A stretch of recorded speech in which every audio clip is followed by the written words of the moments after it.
எல்லோருக்கும் வணக்கம். இன்றைக்கி நாம் பார்க்க போகிறது ரிஷபராசிக்கான தமிழ் புத்தாண்டு பலன்கள் 5126. ஆண்டு தொடக்கத்திலேயே ஆண்டு கோள்கள் என்று சொல்லக்கூடிய சனி, குரு, ராகு, கேது இவர்களுடைய பயிற்சி நடக்கிறது. சனி பயிற்சி 11 நடக்கிறது. லாப சனி லாபகரமான பலன்களை தருவார். தொழிலில் ஏற்றம் இருக்கும், அதனால் தனவரவுகள் உண்டு. குரு 2 பயிற்சியாகிறது. குடும்பத்தில் இதுவரை நிலவி வந்த சிக்கல்கள் தீர்ந்து நல்ல நிலை உருவாகும். வாக்கில் கர்வம் இருக்கும். கர்வம் மட்டும் கூடவே கூடாது, அது சர்வநாசத்திற்கு வழிவகுக்கும். அடக்கத்துடன் இருங்கள். ராகு 10 பெயர்கிறார்.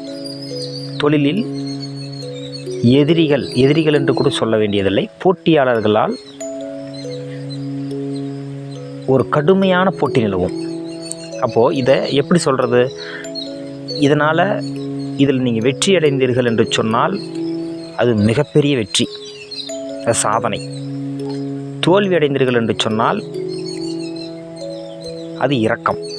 அப்போ நீங்கள் தான் முடிவு செய்து கொள்ள வேண்டும், இது தொல்லையா அல்லது ஒரு போட்டியா. இது போட்டியாக எடுத்துக்கொண்டால் வெற்றி உண்டு, தொல்லையாக எடுத்துக்கொண்டால் அது கஷ்டம். கேது 4 பெயர்கிறார். கல்வியில் கவனச்சிதறல்கள் இருக்கும். தீய பழக்க வழக்கங்களுக்கு அடிமையாகக்கூடிய நிலைகள் உருவாகும். கவனமாக இருந்து கொள்ளுங்கள். ஒழுக்கம் மிக முக்கியம். பரிகாரம் என்று எடுத்துக்கொண்டால் எப்போதும் தர்ம சிந்தனையுடன் இருங்கள், நன்மை பயக்கும். நன்றி.